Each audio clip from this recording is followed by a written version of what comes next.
Communism has won! Communism has won! Hooray! Hooray!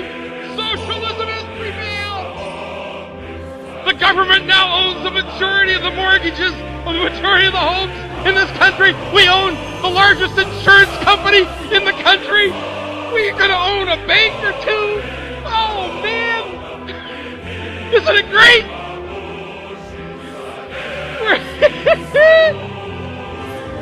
Socialism for the rich. That's right. Oh, they're right there for the handout when they're in trouble, aren't they? You remember the band, The Who? Yeah. Great band, right? But they broke up. It ended, yeah. Yeah, but before they broke up, they had one last tour across America.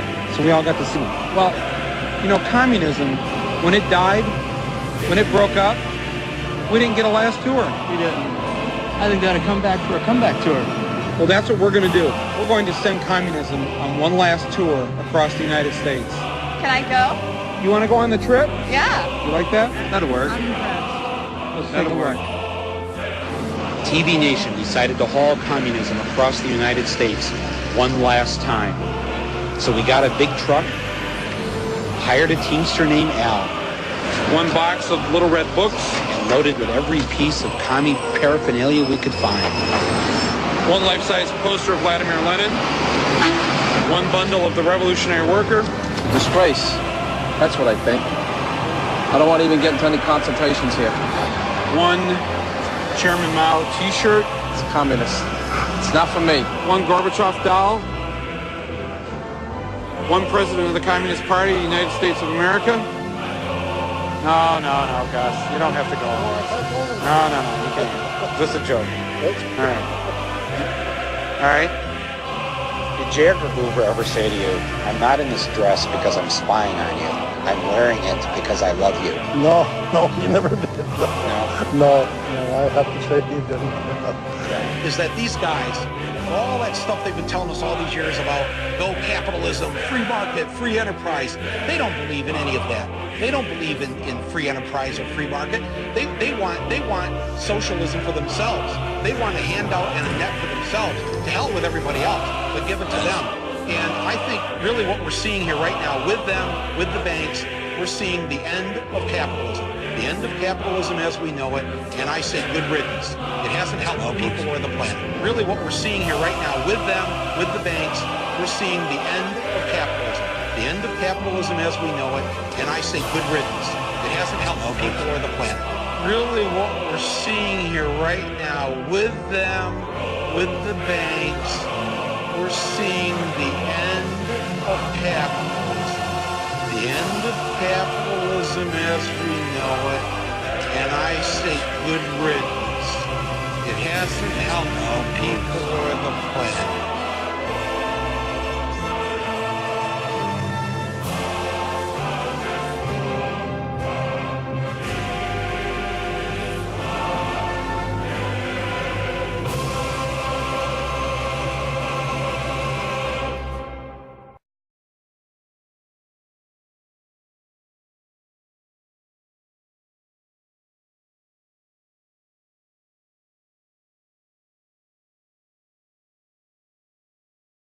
I read the statistic in the paper that said that actually there are three guys, Bill Gates, Walton Jr., you know, the heir to the Walmart fortune in this country, big department stores, and the Sultan of Brunei. These three guys together, all right, own $181 billion. I mean, that's their net worth, and that equals the total gross domestic product of 162 countries. I mean, is that an amazing statistic? You know, but then I got to think, see, this is good. Before it was the rich. How are we ever going to beat the rich? It was so daunting. But then it was like, wait a minute. Now it's just three guys. It's just three guys. We can kick three guys' ass, can't we? Huh? I mean, check out these three guys. Right? Stand up. You three of you, stand up. Yes, the three of you right in the second row there. Hey, now, we can kick their ass, can't we? Look at them. Huh? You see, it's okay, sit down. It's a nonviolent crowd, sort of. No, but really, I mean, when you start to think of it that way, it's not so overpowering, is it? You know, it's really just three guys now that we have to defeat. And actually one of them, Bill Gates, is worth $97 billion. $97 billion. That is equal to the net worth of 120 million Americans. I mean, how did he get that rich? He ain't that smart, is he? I mean, look at him. We can kick his ass, can't we?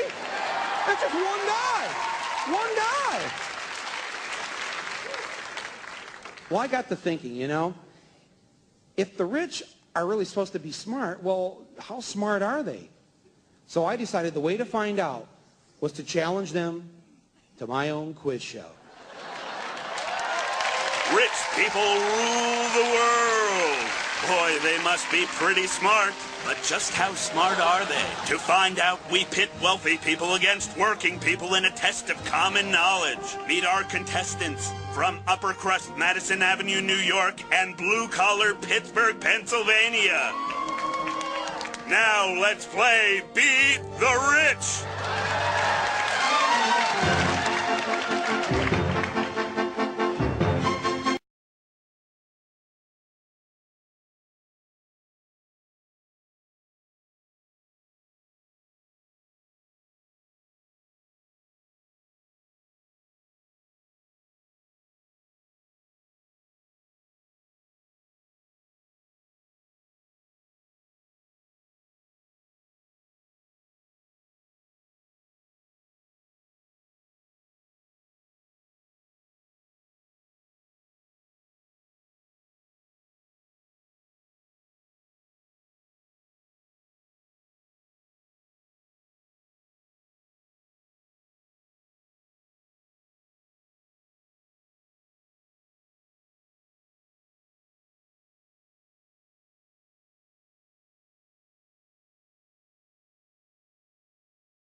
You know, I mean, I got some great news today because I was trying to figure out, you know, how am I going to get Castro into the Oscars?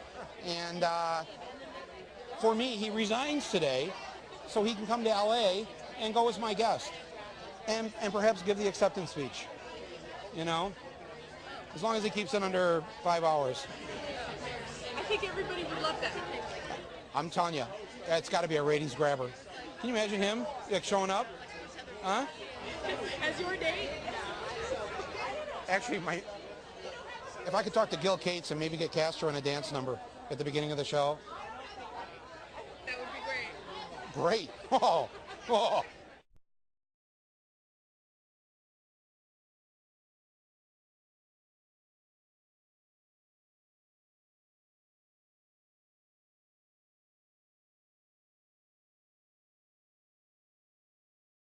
Do you have good health care?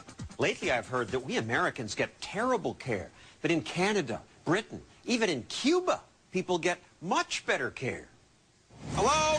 In his new hit documentary, Sicko, Michael Moore takes some sick Americans to Cuba. I'm on the way to Cuba, where all is happy. Check out the music he plays in the movie. Cuba, where all is gay. All is happy and gay? Actually, not everybody is happy, and not everyone is gay. It's one of the poorest countries in the world. Having said that, they've done a few things right. Moore's movie claims socialized medicine, that is, government-run medicine, is great. And it's why Cubans get better care than Americans. They believe in preventative medicine, and it seems like there's a doctor on every block. When Moore's group arrived, they were taken to a special section of this showcase hospital. I asked them to give us the same exact care they give their fellow Cuban citizens. No more, no less. And that's what they did. Do you really think that's what they did? Oh, I know that's what they did. It's an average hospital? I mean, they have a clinic in every neighborhood in Cuba. This isn't just me saying this, you know. All the World Health Organizations or whatever have confirmed that if there's one thing they do right in Cuba, it's health care. And there's very little debate about that. Oh, there's plenty of debate. These films that try to portray the healthcare in Cuba as being superior, they are lacking in providing truth. Cuban-born human rights advocate Dr. Jose Caro says Moore's movie tells lies. And there are plenty of pictures like these, smuggled out of Cuba, that tell a different story. A story of dilapidated hospitals with bleak rooms where patients have to hang clothes to dry on the windows. Filthy conditions, floors covered with bugs, patients who are neglected, some who starve.